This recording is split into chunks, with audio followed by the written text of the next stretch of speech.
Hey guys, it's Matt. I'm not sure what I'm going to call this. It's something like the 12 core principles. There's no rhyme or reason to the number 12.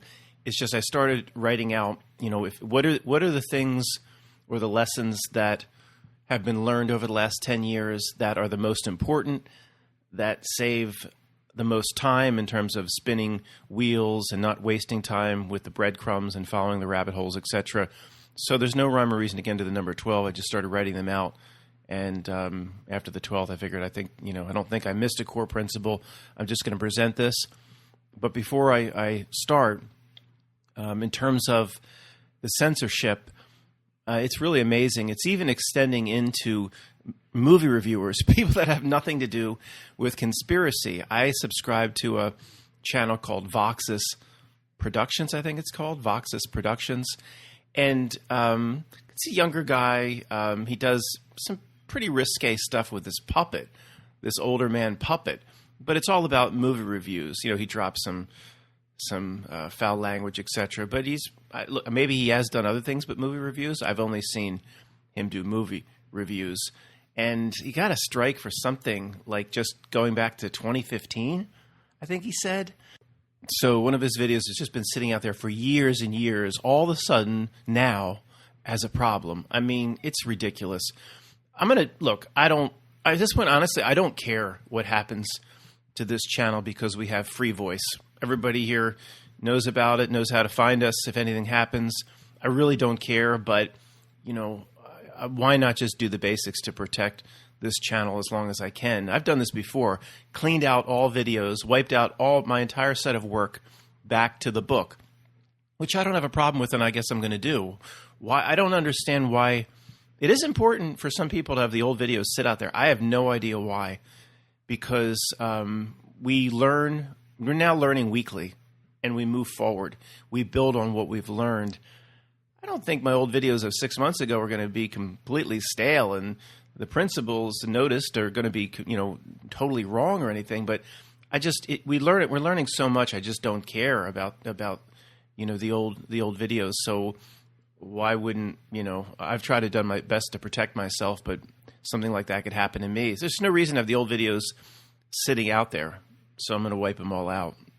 Okay, let's start. It should be about 3 to 5 minutes per principle. Of course, anybody that's been with us here for years knows most of these already, but it is always a good idea to just go back and reflect on what's important and what produces the half page. Basically, if I said this before, it all boils down to about a half page, and that half page is put together using these principles. Number one, and maybe this is the most basic principle, if it's ever unclear what to do for yourself here in a reality that's meant to be overly complicated, artificially hijacked to be overly complicated, unclear what path to walk, which, you can find that through your own inner light and inner tuning fork. But if you're unsure, simply observe the system itself or observe any sort of authority and see what the authority on behalf of the system wants you to do. You know what I'm going to say. Then simply do the opposite. Now, there are potentially 1,000 applications of this per day, depending on what the system throws at us on any particular day. So just popped into my head. 3, 4 years ago, 5 years ago, whenever it was, remember that thing called the Ice Bucket Challenge?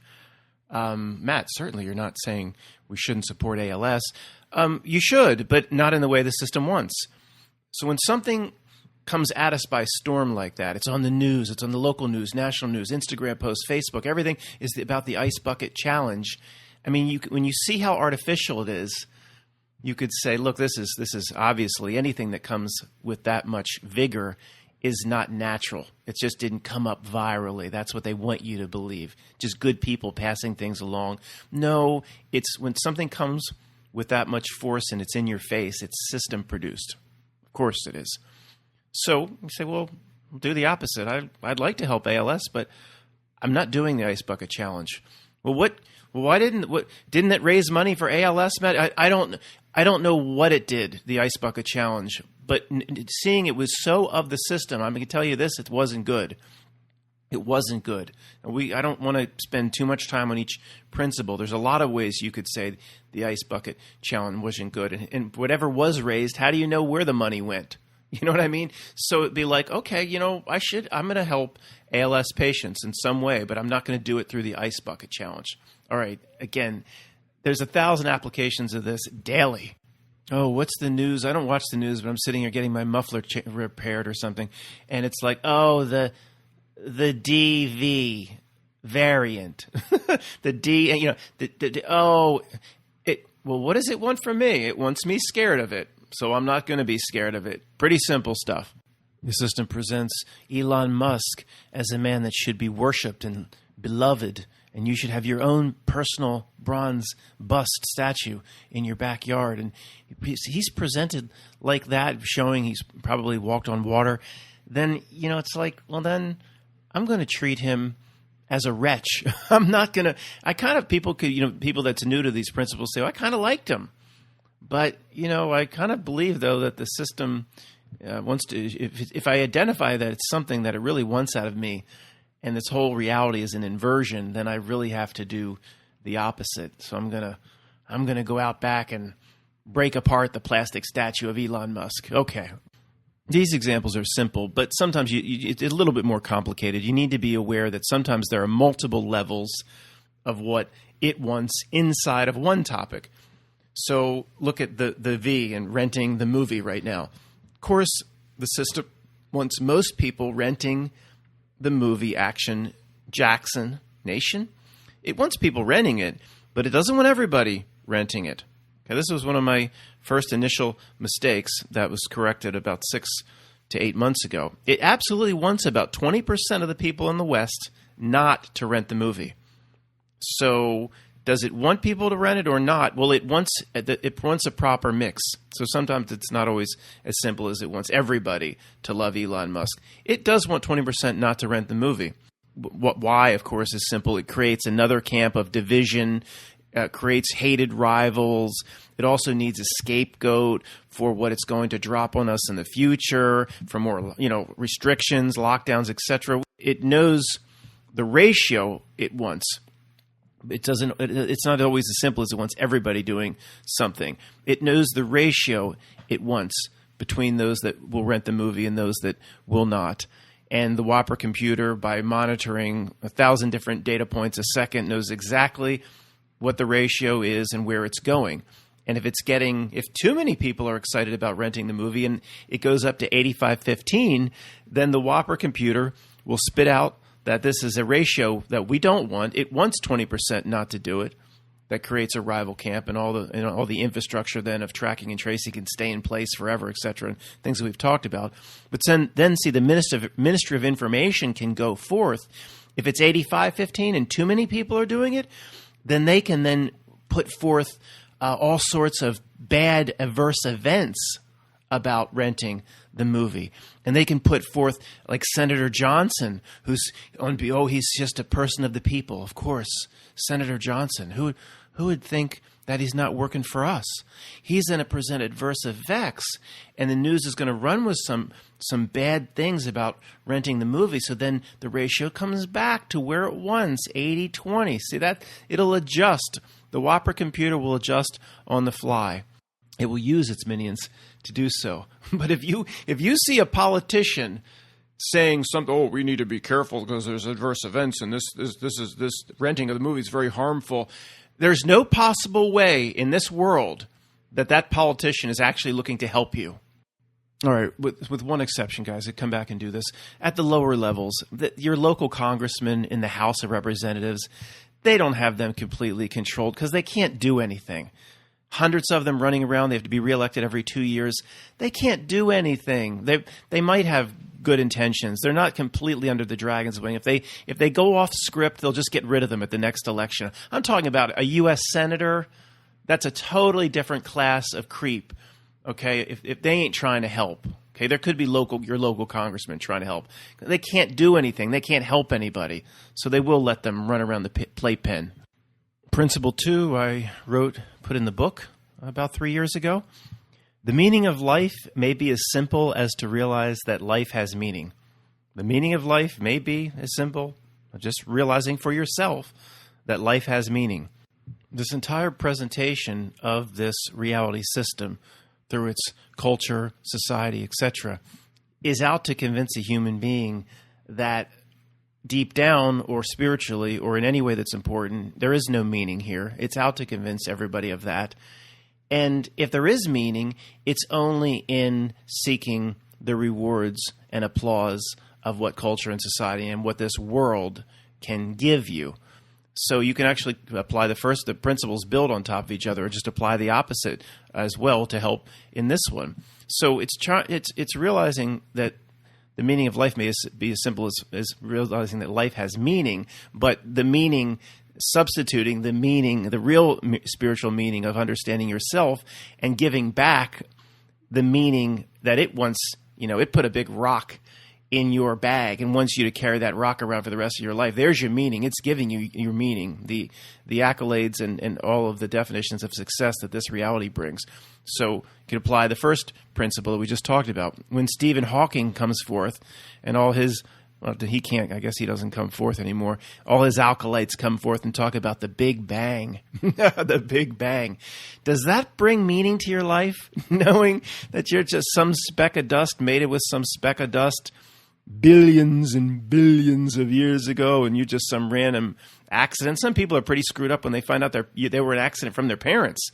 You were an accident from the start, according to people like Stephen Hawking. Does that bring meaning to your life? Knowing that life itself is just, according to Stephen Hawking, it's just 1 in trillions. It's a random accident. And then inside of that, you're in the Petri dish. What are the chances you're actually sitting here right now listening to me? The chances of you being born now, it's 1 in trillions on top of 1 in trillions. 1 in trillions that life even formed, and 1 in trillions that you're sitting here now. If you take into account your great-great-great-great-great-great-grandfather was a marmot, some sort of mammal running around trying not to be stepped on by a dinosaur. Your real dad, you heard stories. He went alternative San Francisco in the jungles of Vietnam. That wouldn't have produced a baby. So he came out of that. You're lucky. You're just lucky to be here. That's the key phrase from Clerks, probably a truth drop.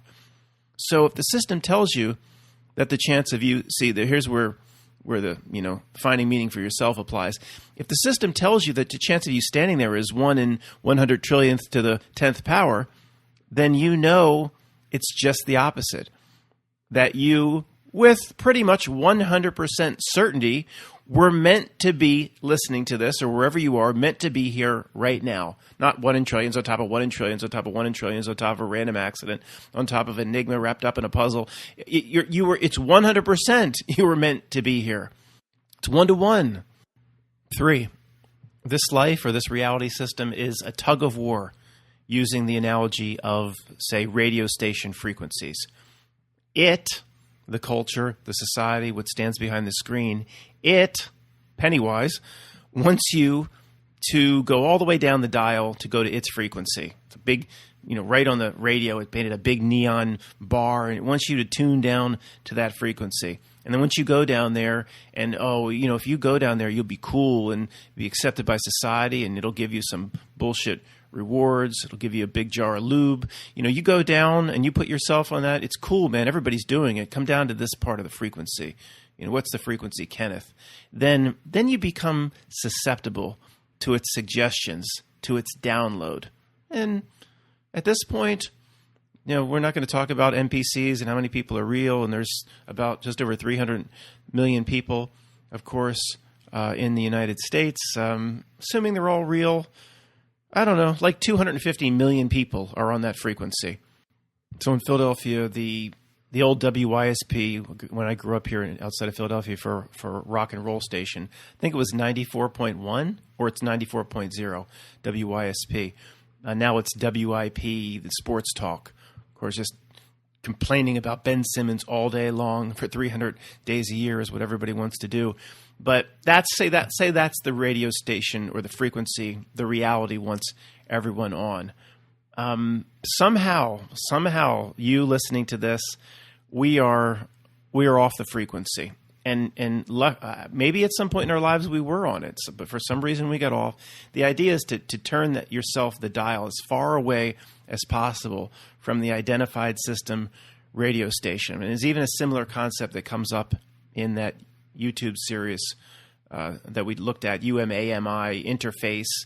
If you remember that, what we looked at, I think it's in episode just 1 or 2. Mischief is driving the bus, or converted himself into a bus, and he says to Henrik, should I try to do the Mischief voice? He says, where do you want to go? I'll try it in a moment. Where do you want to go? And then nothing. Of course, Henrik doesn't say a damn thing through 25 episodes. He says, if you don't decide, I will. And there's no reply. And he says, I will decide. So he says, where do you want to go? If you don't decide, I will. I will decide. My Mischief could be a little bit better. But this is a similar principle, guys. What frequency do you want to be on? You've got to determine that for yourself. And the reality itself, just like Mischief says, if you don't decide what frequency you want to be on, I will. I'll decide for you. I'll get you to go along with so many things in this culture and society. I'll put you on my damn frequency, Kenneth. And then, so if you don't decide, I will. And most people, of course, haven't taken the reins for themselves. So the reality says to them, to everybody around us, I will decide. Why does a song keep popping out? I will survive. That's as long as for some reason, it just popped into my head. So it decides. One of the key principles of this whole reality is saying just to yourself, no, I will decide what frequency. Just saying that is more than 90%, 95% of people that will live and die through this system will never even say that. They'll never even observe what it's wanting from them and say, no, I will decide my own frequency. Do you realize just saying that and being aware of that and saying, I will decide where my tuning fork goes or what radio station I'm going to tune down the dial. Just saying that is so empowering, because literally, I'm being very, very kind. 90% of people will never say that. Will just go along with society's definition of success. That's probably 99% will never even. So just that alone, as a Haitian divorce, a Steely Dan Haitian divorce from the system. Just say, no, I will decide, not you, Mischief. Here Henrik doesn't say a damn thing. He should. Mischief might have looked back in the rearview mirror as he's driving the bus, and Henrik might have been holding up 3x5 cards saying, yeah, here's where I want to go. But he doesn't say anything through 25 episodes. Okay, how many people have allowed themselves to be tuned to its frequency? How many people are jamming to its oldies down at whatever it's presenting, down at that slimy end of the radio dials? And you go down, it starts to stink sulfur. If you did that and people around you have done that, another way of putting it, you've just set the alpha 5'd yourself. Or is it set the alpha 6 where Khan crashed? You just did it to yourself. You put those little creatures that Khan had in his little 10-gallon fish tank in the sand. You just put those little creatures into your own ear if you're tuned to its station. And now you're susceptible to its download, to its suggestion. Khan said to Chekhov, I know I keep using this, but, mix one. I'm not even going to try to do Khan and Montalban. That's not going to work. Mix one susceptible to suggestion, and that's exactly what the entire reality is out to do to a population. It's basically, for lack of better words, what I call the download. Now, I don't think the system believes anymore that it has to convince anybody of anything for those that are on its radio station. We think, it had to convince the entire Western world to go into a face covering in less than 6 weeks. No, for the people that were on that radio station, it didn't have to convince them of anything, in my opinion. It's literally they got the download. They got the message. For those tens of millions or hundreds of millions on that frequency, it just has to send the signal. And the behavior itself the behavior it wants will come almost overnight. I mean, there's no other way to explain the level of compliance and how quickly the compliance was taken up, quote, worldwide. So, but of course, there could be tens of millions, just off frequency or farther up the dial. Not if here in Philadelphia, once everybody at 94, whatever. And again, do I think it's a real radio frequency? No, it's just a way of painting a picture. but others are up the dial at 98 point whatever, or 101 point whatever, or 103 or whatever. And depending on, of course, how far away you are, you've tuned yourself off the dial, you're less susceptible to its suggestion. But there's probably tens of millions that are kind of, just up the dial and 95 or whatever. And for those, it does have to do a little convincing for those people to walk the system path.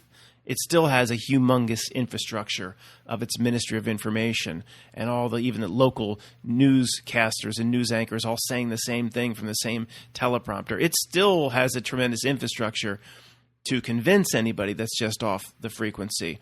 But what I'm saying here is if they're on the frequency, I don't think it has to convince anybody that's on the frequency. It's basically a download.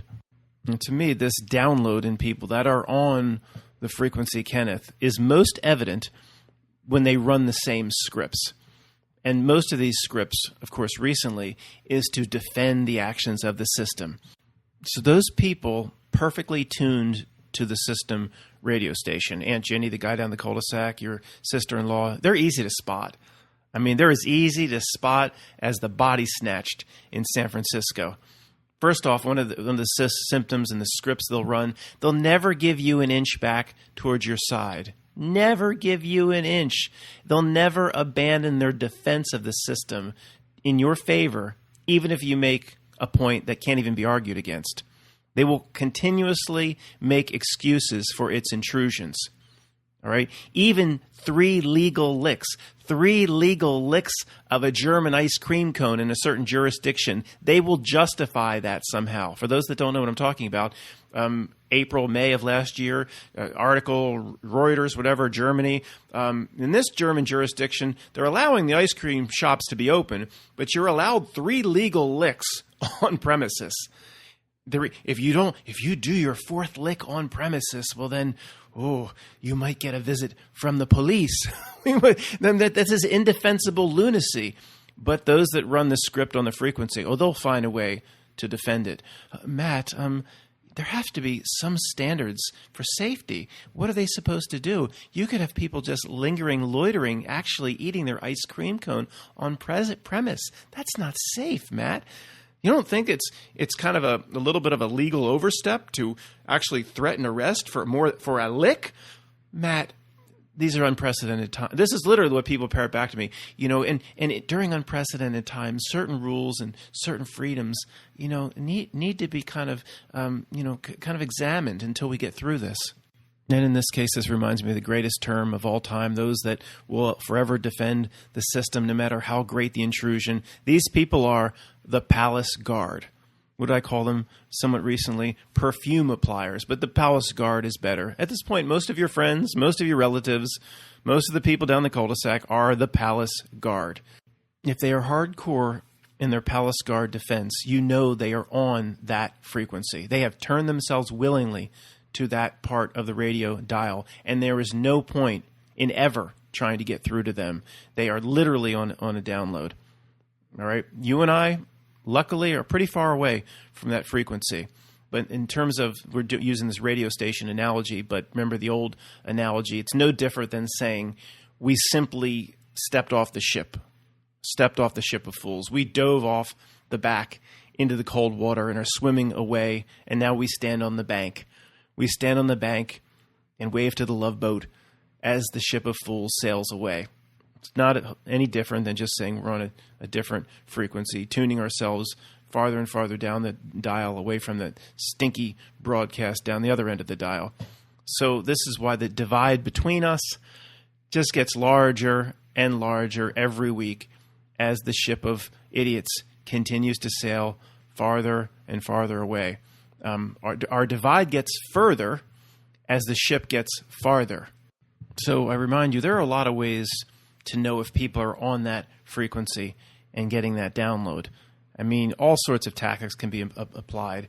And before these concepts came up, remember in The Patriot, the movie The Patriot, Mel Gibson, he has to recruit for the militia I guess he was on the north side of the Santee, and they'll meet at the old Spanish mission or whatever, and they go to that bar with a bunch of thugs and cutthroats, and he goes and he just says, God save King George. And they start throwing shit at the door. Somebody even throws a knife, and he says, yeah, we came to the right place. See, he's gauging who he's dealing with. You know, they hate King George.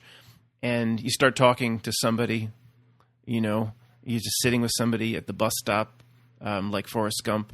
You know, if you watch that movie again, I don't mean to ruin it for anybody, but he keeps pushing, really in an obnoxious way, pushing his story onto people that are just sitting down. Most people are very nice and cordial to Forrest Gump, but he's like, yeah, and this reminds me of Jenny, and the person just sat down. The person will be like, shut up! I don't want to hear your stupid story. He just keeps telling the story to different people, and they're very cordial and nice to him. But it's like, oh yeah, one time in Vietnam. Shut up. Whatever. Sorry. If it was Tom Hanks, if it was Forrest Gump, I'd be like, there's something wrong. I'd put up with it. You know, this guy's, you know, but if it was Tom Hanks, then we'd yell, shut up. Or what if it was Chet Hanks? How weird, creepy is his son? Oh my goodness. Anyway, we'll talk about that Chet Hanks some other time. But you can gauge, the way to gauge the people is their defense of the intrusion. And if it is the palace guard, there's no point, you'll never get through to them. Don't bother. Just ask Uncle Joe to pass the potatoes. Load your plate up with potatoes. Don't get into it with him. There is no point. Don't say another word. Or the next step, they will stand up like Donald Sutherland at the end of the movie and scream at you. So you don't want that. Just leave them alone. If they're on the frequency at this point, they're gone. Forget about it. They're gone. Principle number 4.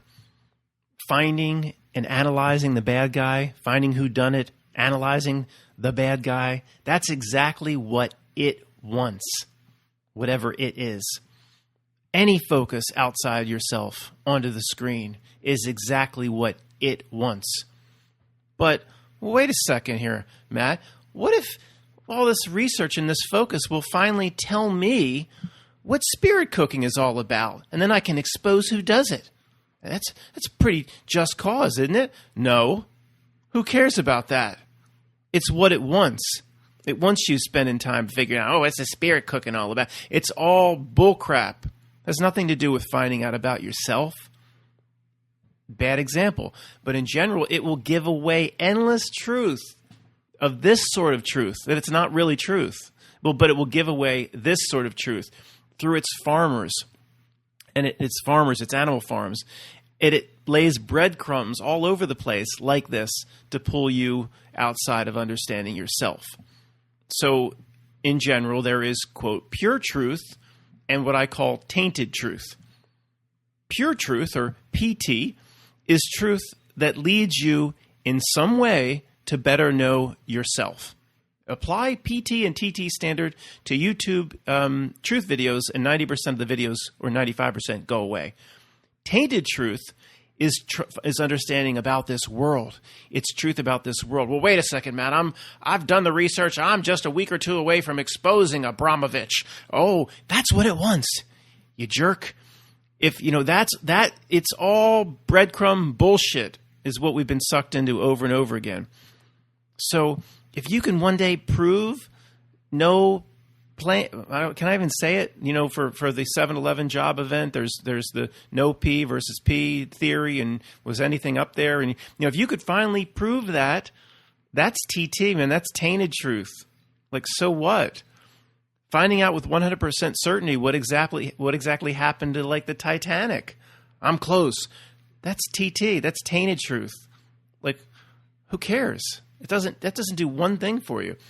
Finally understanding the role of the sister ship in the Titanic story, like Olympic. Oh, now I know Olympic's role, and I know all about and why they did what they did with the fake story with Olympic and those rich Fed people that were going to oppose the Fed in Jekyll Island. And I know all about it now. You don't know squat. You were just handed breadcrumbs that you shoved in your mouth, and they're moist and kind of already wet, and you're just chasing it. It's pointless. All right? Almost all truth that comes through YouTube and BitChute and everything, it's tainted truth. In terms of understanding yourself, it's pointless. Okay? It tells you nothing. Okay, there's one good thing about all the tainted truth we've looked at over the years, and it's similar to the bog analogy, having to go through the bog. At some point, if you've looked at enough of this tainted truth At some point, after many, many years, a line is crossed or a threshold is crossed where this gets into the 3 steps that I've talked about. And people, if you need to pull back and say, wait a second here, no real world could coordinate all of these conspiracies, where when we look into something, we find the truth, and that your neighbors in cul-de-sac neighbors are just looking at Wikipedia, and they can never see it, but we see it, and this is happening over and over again, and no real world could pull off these double and triple layer conspiracies all the time and everything we look at. So it's like going through the bog. If you do enough tainted truth, sometimes you just say, wait a second, I'm not doing this anymore. And that's the one good thing that can come out of it. To come to a general understanding that this couldn't all be pulled off, meaning the world isn't very real. There's no way all of this could have happened. The world isn't very real. This, if you use it correctly, can lead you to a better understanding of yourself. Okay, it can teach you about yourself in many ways.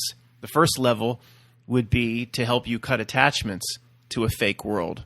And in that, as you cut attachments to a fake world, it does strengthen, quote, your spiritual understanding of your true nature. Who's going to, once you understand the world is basically fake, who would be dumb enough to continue to try to attach to it? I mean, really? Once you determine that, your little niece or whatever, this is an easy bake oven, you don't put all your chips on in terms of using it next Thanksgiving to bake for the family. It's an easy bake oven. You don't want to put the same stock into it. An easy bake oven, that's a compliment for this clown show. To keep trying to make attachment or to keep trying to seek a reward from a world that you deemed as fake is some sort of psychosis. I know you guys don't do it, but look at everybody down your cul-de-sac trying to do it. But they don't see the world as fake. So I guess that's the problem. So, stupid example, but just to wrap this section up, a strong desire to win the Nobel Prize? You can work your life to potentially win a Nobel Prize. That's bordering on spiritual retardation. Who gives a shit if this world is out to reward you? So that seeking anything it can provide you is it's beyond pointless. It's actually very, very, very damaging because it leads to more and more seeking that sort of reward and that sort of attachment. So in general, you could say the screen exercises are necessary and tainted truth exercises are necessary and the bog is necessary. If you can use it at some point to say, wait a second, this is, all this couldn't be pulled off, and to just simply climb out of the bog. And most of us did have to go through all of that. So in most cases, the system can get people to further wade into the bog and to go farther and farther down where the mud is coming up to their neck, where there's almost no way out. I mean, that's what, people are in the bog. It just wants you to go further and further down into Darth Vader's cave. I mean, for example, how many Q people they're literally still talking about sealed indictments? I don't quite understand it, but, there's a lot of people that go down this path of truth, but they will get sucked into Darth Vader's cave. Luke, remember your failure in the cave. That sucked. Principle 5. The bad guy here cannot be pointed at or ever isolated in this construct. The final bad guy. I'm not talking about Melvin P. and jerks running around. They're not the final bad guy. They're like the lady-o, puppets on strings. They ain't the final bad. The final bad guy. You can't point at him. It could be some black figure flying over your head with leather wings. There he goes. No, that's not going to happen. It doesn't happen in this construct. So stop trying to look for it. Those who appear on TV, like George Bush and Gaga and Melvin P., they're low-level minions, low-level servants. And, they serve something they probably themselves don't even understand. There's no boss level here that can be seen or touched. A boss level in a Mortal Kombat video game is more real. So forget about it. Worry about yourself. Even if there was a boss level, whatever, our attitude should be, who cares? By my heel, who cares? Well, Matt, the boss level, you don't understand, Matt, is in the astral, or a dimension just outside of our perception. Okay, well, maybe it is. So what? What is that going to change how I live my life? I don't care where it is. There's some evil here, of course. Hello. The beauty is just understanding it doesn't, finding the boss or pointing at it doesn't matter. It doesn't change how you live your life. I don't care about the police lineup any longer. I don't care if Pope Francis transforms himself into Skeletor the moment he goes off camera. The moment he walks around a corner, he transforms into Skeletor with a flaming skull. I don't care if that's even true. Understanding the Pennywise org chart here, it doesn't change the way I live my life or I choose to live my life. Principle 6. In some way we don't fully understand yet, reality itself, anything even you call physical, is generated by the collective conscious of real people here, or wherever you consider to be real, or generators, or non-NPCs, a wide range of who believes who's in what category. But in some way, the collective here of real people generates reality itself. Right? This is the exact opposite of here we go again, the Big Bang, and life came from an explosion, and everything Stephen Hawking says. So it's more likely, of course, or we're almost assured that it's just the opposite of whatever the system presents. The endless amount of space TV and space movies and ridiculous space presentations and real news like Blue Origin. What is Sir Richard Branson's called? Spaceport USA or something. Give me a break. All of that is probably to get real people to believe in it. And then if real people believe in it, like perhaps there's a weird theory where people believing in it, they're actually building it out. They're building the construct of space is being built into what they say it is on television and movies and video games because real people believe in it. Maybe that's what their whole plan is all along. I don't believe any of the planets are what NASA says they are. I don't believe there is any definitive shape of the Earth. That's why I think this whole pursuit is a waste of time. I think that per how this construct works, if they get billions of people into believing the model that they want, I believe over time, because real people and real generators create everything, it takes on those characteristics. But so when people that investigate other shape options, they go out and find that putting a laser beam over a lake, there is no drop off of 8.5 inches squared per mile, whatever the drop off is supposed to be. It's just completely, these laser tests. Of course, they're all legitimate proofs but what they could be finding, they could basically be finding residuals of what the Earth was believed to be before. Is it Ptolemy or Ptolemy? Whatever. Probably doesn't deserve me to pronounce his name correctly. They're probably finding residuals of what hundreds of millions of the collective conscious had believed in the past as to what it is. I don't think it's not as simple as just picking a shape. We don't know this by now. Is that how reality works? Just it's either behind door number 1 or door number 2. It's less filling or tastes great. It has to be one of those two.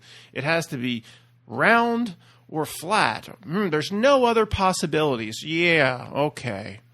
Yeah, just ignore everything we've learned, about... Okay, guys, you hear me. It's the whole thing.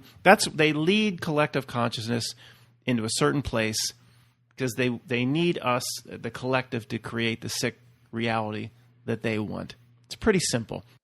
The minions, on behalf of, quote, the Pennywise reality, knows people are going to figure certain aspects of this out, so you have to be aware of when the system is presenting its hijack. It's taking you and directing you onto the wrong path, even if it seems like the right path. The Secret, I think, is a good example. This book came out, I don't know, it was like 30 years ago or more. These concepts are not new. It's called, Law of Attraction. Of course it's not new. But the thing that was popular with the masses is The Secret. And then they made a movie or a documentary, whatever. So, but it's, okay, it talks about law of attraction and you manifest and all this, but it's totally a hijack because if you watch the documentary or The Secret, it's all about using your power to feed the system more of what it wants. Materialism. Everybody's thinking about diamond earrings and speedboats and a second home, and you could have this, and you could have fame, and you could have that big promotion at work, and it's all it loves you to become a manifester of things, of more of it, of what it wants. You just keep producing its favorite food on the menu. So this is the hijack of the secret. There's nothing. It's all about materialism, and again, the way it does business, with people that get close to the truth, it's really been evil genius in this regard. 7, the quote, bad guys here, in some way, they play a role that you and I can use to benefit ourselves. In some way, the Melvin P's and all these minions running around, and Jay-Z flashing his hand symbols, and Beyonce with some kind of a mock birthing ritual during the Grammys, all this craziness, and the FDR pushing the tax rate up to 94%. All these evil people running around. In some way, they're all playing a role that in some way you can actually use to benefit yourself. So then a million questions start. Well, what do the George Bush creatures really understand about their role? Do they know they're contractually playing a role? So real spirits wake up, or they're just put here by something far, far, of course, greater than themselves, because this place needs an asshole. If it was just laying around under fruit trees, nobody would learn anything. This place needs an asshole. So what do they know about their role? Who cares? Who cares? What does Obama really understand about his puppet nature? Has he ever tried to put his own hand up his back to control himself? It doesn't matter what Obama understands or what Dick Cheney understands as the middleman handler. It doesn't matter if they were put here to play the role of assholes, or they've been hijacking it slowly, taking it over, completely breaking the rules. If there were any rules, just hijacking. It doesn't. So what? The way you're going to live your life, the way I'm going to live my life, is exactly the same. What you need to learn about yourself is exactly the same in all cases. Stop trying to figure out the bad guy. Who cares? At where attention goes, energy flows. They'd have nothing if people weren't constantly trying to focus on them. Principle number 8. The, quote, bad guy here's power is limited. It's limited. And there is something good in this game, in this construct, that will always be here to help us. You could say, what's good, the message that pops out in our face every time we go to play whack-a-mole, we whack the mole down. Another great message pops up, and most people ignore it, but we're not ignoring it anymore. We play whack-a-mole. It's here to help us. You could say God put it here. You could, whatever your religion is, an aspect of you, an aspect of your higher self, whatever. But these messages, there's no way the evil can squash it out that help you understand yourself. And we're just starting to learn about these messages, these embedded messages. Like songs can have multiple meanings that only those that have tuned their frequency to a certain part of the dial can hear the higher level meaning. So Vanessa VA covered way back when George Michael's father figure. And then somebody made a comment, oh, that's a pedo song. That's a pedo song. It can be both. That's the point. A lot of things can be both. It could put your tiny hand in mine. Oh, that's a pedo song. It might be. But you can also, there's many times a carrier message on top of a message that she calls it the retrocausality language that you can take if you're tuned to a certain frequency. I will be the one that loves you till the end of time. Is that from your higher self? It can be two things at once. A beer can be less filling and taste great at the same time. A reality construct can show symptoms of flat and show symptoms of round at the exact same time. That's what it does. It's Geico. That's what it does. It can be both. Okay? So this embedded truth comes through, let's just do it one more time. It comes through ancient songs. Life is but a dream. It comes through nursery rhymes. And Humpty Dumpty had a great fall. He was dumber than George Bush, who actually looked to the king's horses to put him back together. They just have hooves. How they could put your ass back together, Humpty Dumpty, with hooves? At least he looked to the king's men, but they're dumber than George Bush too. So you put yourself back together, Humpty. What about yourself, Humpty? You have the power to put yourself back together, you dumb jerk. TV shows, it comes through TV shows. The first Star Trek in '68 or whatever, talking about an alien race that has manifest power through the mind. It just keeps coming and coming and coming, no matter who's in on it, no matter what producer or director's in the know. It comes through books. I talk about the Michael Moorcock. Yeah, here jokes will come in the comment. Michael Moorcock books with the Elric series of the eternal champion. Fighting for the balance, never putting all feet into law, all feet into chaos, fighting for the balance. It comes through books. It comes through, Shakespeare. It flows through Shakespeare. Of course, that's one of the main roles of Shakespeare. Where somebody screaming at me from the bathtub, that's Bacon Society. Yeah, we know all that. It's not the point. We know all that. Who cares? It comes through music. It comes through all forms of art. In most cases, the artist probably not aware, 90 whatever percent not aware of the highest spiritual truth that comes through. All right? And you have to be on a certain frequency to hear it. Now, once we've seen thousands of these examples, and no real world can have this spiritual truth hiding in so many places, flowing out of so many places. There's almost nothing more positive in terms of understanding the nature of ourselves. And unfortunately, not only will most people down the cul-de-sac never see these messages or hear these messages, they will try to bring guys in vans and white coats to lock us up if we ever talk about these messages. So they're on their own journey. They have a lot more work to do. Could be beyond this lifetime, but you can't, if you can't tell them that skyscrapers can't just fall down in 10 seconds, based on nothing, they certainly aren't going to believe there's some high-level spiritual message coming through a freaking pop song. So forget about talking to these people about that stuff.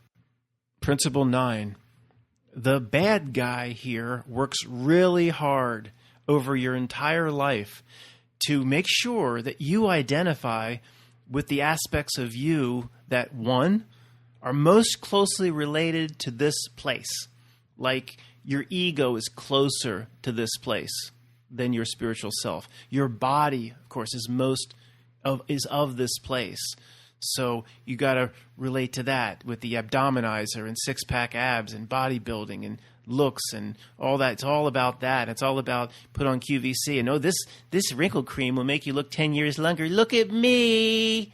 That it works overtime to get you identify with that stuff, to identify with the stuff that's closest to this place, to put you into it works overtime to put you in a mindset that something here feeds on, a mindset of constant fight or flight, fear and stress and worry, anger, anxiety, and something that, again, likely feeds off that sort of loosh. It gets most people to believe that their spiritual side doesn't even exist. Most people, it beats into you from birth that the spiritual side doesn't even exist. Now, all this talk of spiritual side, it's just the opposite of what this world wants you to do. Attach here, root here. Your definition of success is here. And it doesn't like it when you look away from its little magic show because, your whole world is right here. What are you looking? What you looking at? What's that? Reminds me of it's like Wild Bill in Green Mile. Boy, what you looking at? To Percy. I said, boy, what you looking at? It says, yeah, what you looking at, boy? You don't look over there. You look at these games here.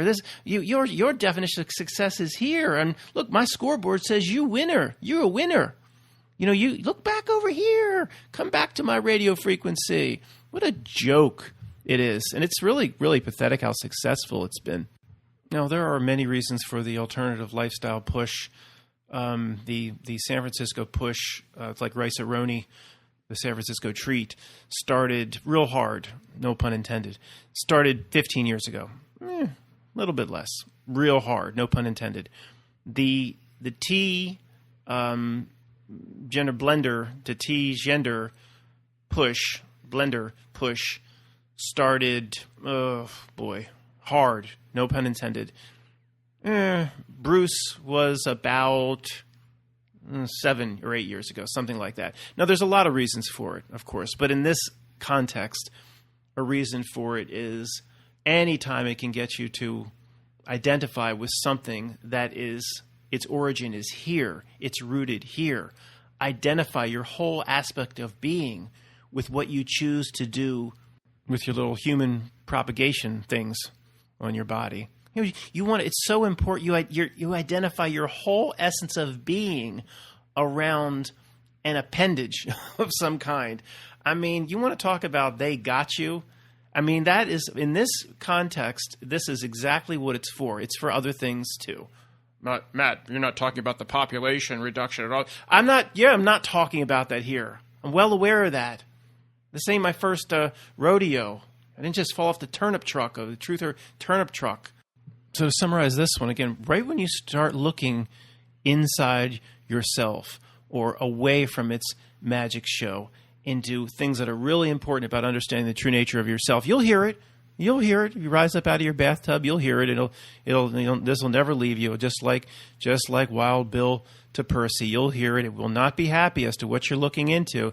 Say, "Was you looking at, boy?" I said, "Was you looking at, boy?" And then isn't that when Percy? Yeah, Percy was infected by what Big John put into him, and then he let Wild Bill have it. I'm sorry to give away any spoilers. You should have seen The Green Mile by now. "What's your name?" "John Coffee, ma'am. Like the drink, not spelled the same." That was terrible. Principle 10. If you are playing its game and it, Pennywise, has rewarded you, you look down on your table, on your cherrywood table, and there are awards from the system. And then you remember its applause and its status that it's bringing you and its prestige and material goods and speedboats, and you have American Psycho new embossed business cards, then you've won its game. But you've lost the game. You've won its game. You don't want to win its game. Trust me. You don't want to look up on its scoreboard and it shows you ahead. No. That means you a loser. You don't want to win. What we have here is a failure to understand. If you win its game, you a loser. Now, right now, on the fly, I was going to use the example of Jack Welch. And then I decided to pause. And, well, he's getting old. He's still alive. I'm still going to use it. I didn't realize he died, I think, in 2020. Jack Welch was... I'm still going to use the example. Sorry. He was the ex-CEO, I believe, of GE 15 years ago. Of course, billionaire, would go on CNBC and talk about the markets and all this stuff. And I'm sure every metric in the world shows him as a winner. And sorry, Jack, you served the system, even continuing to come on CNBC, Have I looked into his charities? No, but if he was the one billionaire where the charity actually went directly and really helped somebody, then I take it back, because every time I've looked at that, like, they're not helping anybody. So sorry, Jack, but again, in most cases, and you could be an exception, seem like a friendly old guy, but this system showed you a winner in every metric of what's considered important as a definition of success. So it is very unlikely that you were a real winner. No offense. Principle 11. This life is hard. Will you use the tools that it gives you? Most people don't. Will you use its tools? Very simple. So, example, a fighter trains for a fight. This fighter, he stands alone in a gym. It's 6 months before the big fight. He looks around. There's all these different types of bags and weights and abdominizers and a ring and all these things he can use. Will he use the tools around him to prepare for the fight? Well, of course, a fighter will, getting ready for the fight. Most people don't. Will he hit the bags? Will he get on the crunch board? Will he put himself into the best shape? The tools are right in front of him. Will he use it to train? Well, a fighter will. Most people don't use them. They've got thousands of more tools available to them here. They don't use it. They just look at the, if they were this fighter, they would not hit the heavy bag. They would just sit down, pull up a chair, put on the TV in the gym, and bitch about the Democrats. That's what they would do in this fighter analogy. The world gives you about 1 million training tools. Not just like the fighter, he's got a few bags, a few abdominizers. You step into your gym, the world gives you 1,000 or no, about 1 million training tools and all sorts of workout equipment, spiritual workout equipment. So are you going to use it to train? Most people don't. You know, some people, if some few people that will use it to train all of the different life lessons, they'll call it forging better and better spiritual armor. That's what this life is for. You know, others may train initially the opposite way. They're not going to build the armor just yet. They see all the chains and shackles that they've put on themselves, the Jacob Marley chains that they've placed on themselves, etherically almost over the years. And they're just going to look to separate from them and cut ties and cut attachment and use intention to cut attachment to the legal fiction, the straw man, and get rid of all the slimy, greasy chains before they wield, as a blacksmith would, their own spiritual armor. So all the tools are here. Just most people can't see it, and when they notice it, this trial could be a spiritual tool. The reality will quickly get in your face and say, "Was you look at that, boy?" But if somebody is standing in the spiritual gym with 1,000 different or 1 million different training tools and things to use, where do you start? Well, a boxer starts, simple. We'll just start jogging. If you're not in shape, start doing a few miles every day. Start getting in the cardio shape. So putting in the running or the jogging in the case of us navigating through the reality would be, again, it always comes back to attachment, removing the chains, removing attachments, and removing the system created links and ties. The Francis Dunnery song, the only thing you get to keep at death is what you give away. It's a great message. So I don't think you have to go too far here. If you watch the movie Into the Wild, the kid, when he goes to set off on his own for the first time, he takes his dollars out. He's like a couple $100. He just burns them. I wouldn't do that. I mean, you can still go off into the wild. You might need the dollars. So that's a little going too far. I mean, he might not have made it. What's the use of going on into the wild if you don't even make it into the next day? So I wouldn't just burn your dollars and walk into the woods and live like the kid and Into the Wild. But it's a slow progression of removing the attachment. Even, again, I know I always go back to it, but the attachment of the legal fiction that appears in your driver's license, and you can still have a driver's license. It's just how you see it and your intention towards it.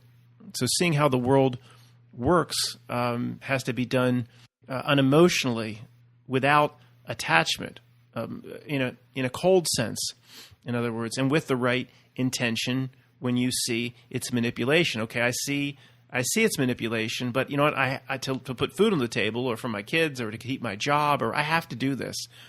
But you can take power away from it.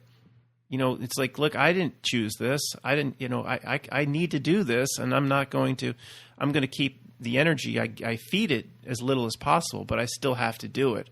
I don't think that dooms anybody if they have to go do something for a job or something that they have to put food on the table. I have to renew my driver's license. I choose to do this. I was born into the system. I don't think approving my driver's license or getting a new one or renewal is going to damn me to hell. Okay, it helps to see through it and to remove all power from it. But that doesn't mean you've got to take up horse and buggy. I'm still going to continue to drive, and my driver's license, I think I have to get it done soon. I have to go down there, and I will do it.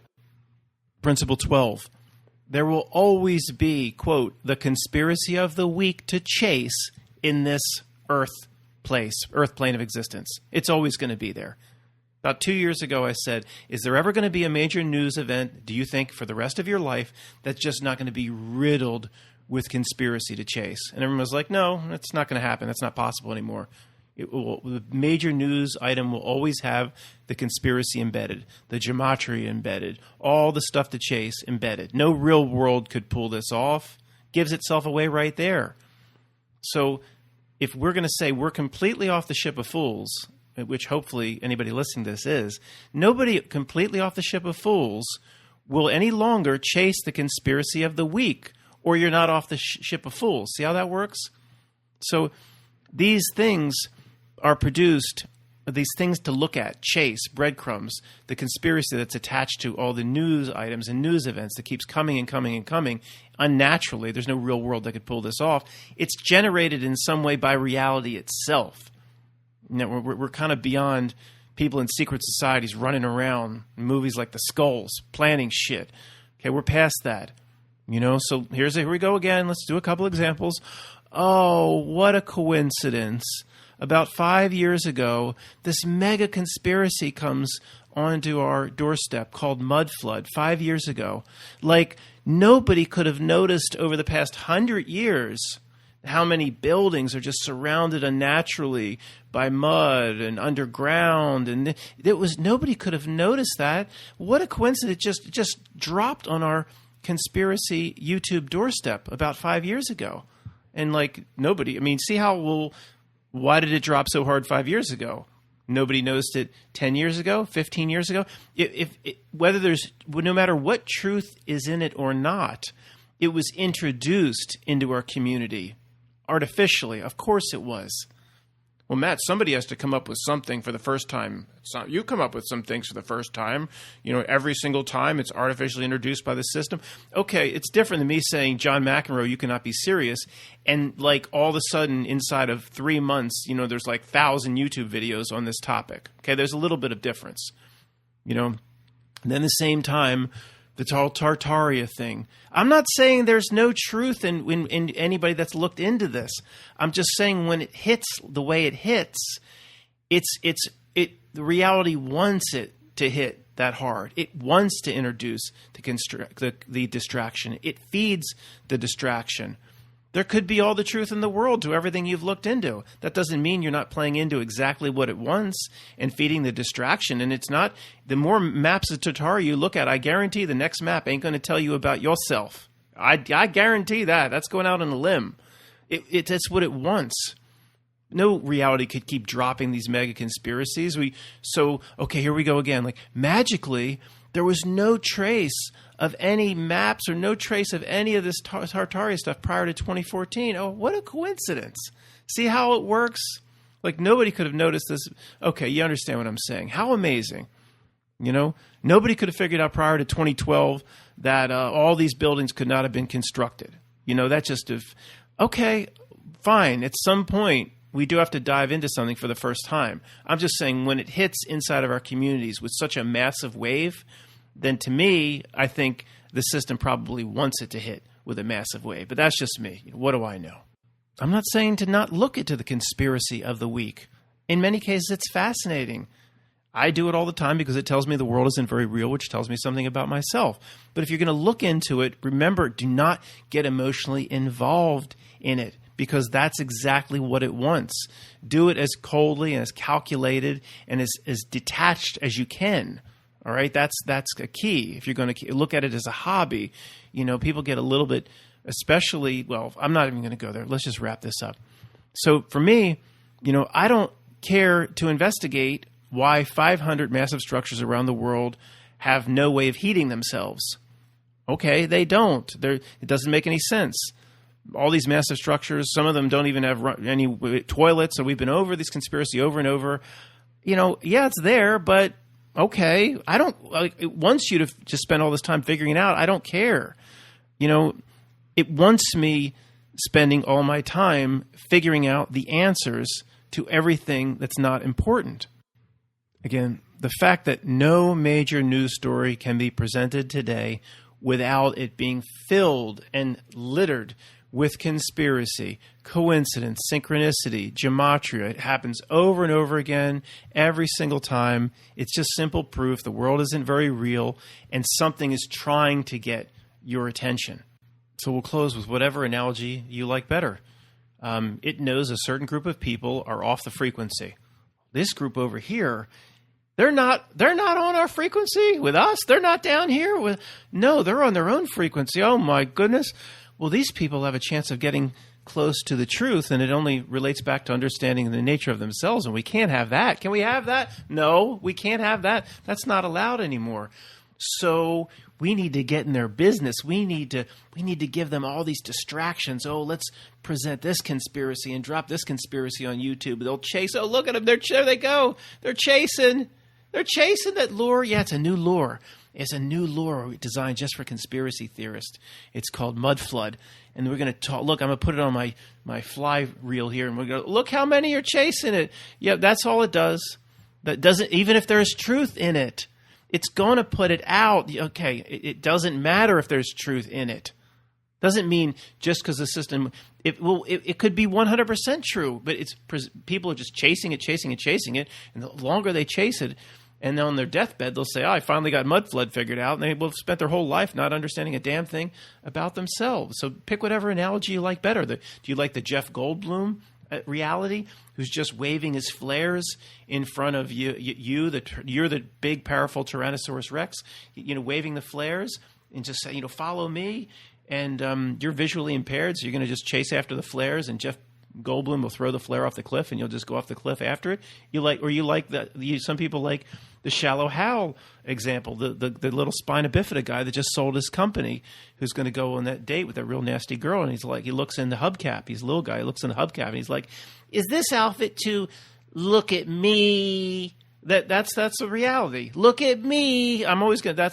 It's kind of a stretch to relate that to that scene in Shallow Hal, but I'm always going to do that. The reality is like over here. Look at me. So if it's looking at you, it's not going to say, "Would you look at that, boy?" It's not going to do that. It's only going to do that if you're looking away at something it doesn't want you to look at, understanding yourself. So anyway, that's it, guys. Thanks for sticking with me through the 12 principles.